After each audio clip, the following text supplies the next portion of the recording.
Phase 4 of Season of Discovery, the best raids, the best PvP, the best legendaries. Either you get prepped right now, or you risk sitting on the bench for the crucial early raids. Let's get to the ultimate prep guide. So everybody's going to want to know the ideal main for Phase 4. That way you can dominate in both PvP and PvE. We're also going to be talking about the current and future gear prep you can do. We'll also cover some of the newest crafting and profession prep, even using some of the newest AI tools to make things way cheaper. Of course, I've also got some of the best investments and gold-making methods for you as well. And we can't have a prep guide without some pre-questing guides too, so I'm going to hook you up with those too.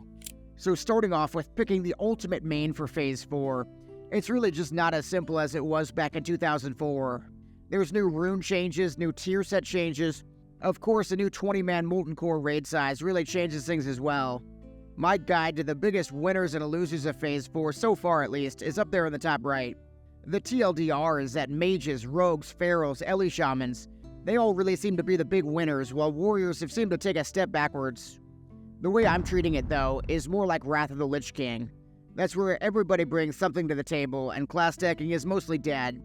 So you might be wondering why it's so important to pick your main right now. The main reason we have to pick our main right now instead of later is that the easiest way of leveling is incursions. In Phase 4, incursions will be changed to daily quests. Meanwhile, the 150% leveling boost from 1 to 50, that's already in the game, so it's not going to get any better for you from here on out. And of course, with Blood Moon getting big new rewards, Blackrock Mountain being a PvP hub in Phase 4, if you can, you kind of want to get your leveling out of the way right now. Okay, so we've got our level 50 main. We're feeling pretty confident about it. But you really don't want to have to push from 50 to 60 just with some green gear from the auction house. So there are really two major ways players are gearing up right now. The first is to get friendly with the Emerald Wardens from incursions, and that's going to take you about 3 hours. The result is a full set of blue Emerald Warden gear. That's more than enough to push to 60 at top speed, even clearing Molten Core. If you want to get ultra prepared though, once you've got your Emerald Warden set, my recommendation would be to also do some Sunken Temple runs. With your fresh gear, the best way to sneak into any run is actually just to get all the different world buffs and chrono boon them. Even with your fresh gear, most groups are really going to like that you have the world buffs, and they value that more highly. So the good news about running Sunken Temple, at least in our guild, is that most of the main players, they already have their tier sets. I was able to come in and just grab a full set in just a couple runs on my priest, so hopefully you have a similar experience. So with our current gear looking good, we can now look ahead to the future and lock in even more free upgrades at level 60. Your main instant upgrades are going to be PvP upgrades, and those are going to come from honor and reputation. The way to plan those upgrades is to use the 60 Upgrades website. So once you create a character, you can immediately filter out everything you don't want to see and just see the PvP and the rep gear. So talking PvP and rep gear, you can instantly grab a Prebis neck piece, a new ring from Honored Warsong rep as well. And you can instantly pick up the new Arathi Basin Honored belts. Just like the Warsong pieces, these are immediately usable even at level 58. Great way to speed up the last bit of your leveling. At level 60 though, there are these new Exalted Warsong bracers. These are going to be very close to true BIS throughout Phase 4. On top of that, we can also pair them with the new Arathi Basin Exalted weapons.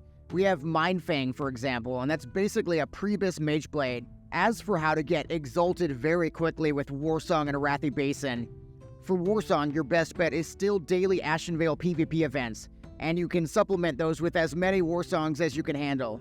For Arathi though, the fastest way is to simply run Blood Moon every 3 hours, and you convert your coins into lumber, which translates directly into rep. A word of caution though is that you may just want to blast those Arathi games.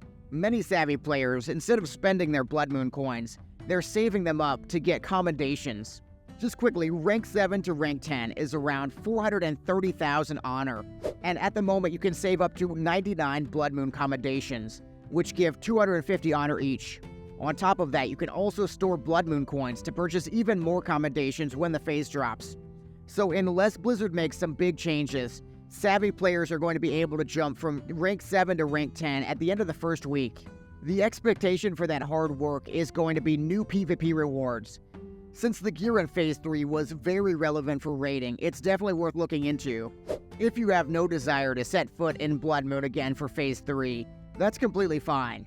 When Phase 4 launches, Ultrac Valley for your Exalted Ring is going to be the meta anyways. And on that rep grind, you're going to passively gain the honor you need just chilling in AV with the boys. So with your gear all set, we can talk about professions now. And professions in Phase 4 played the biggest role they played since Phase 1. The reason for that is the level 60 crafted gear is insane.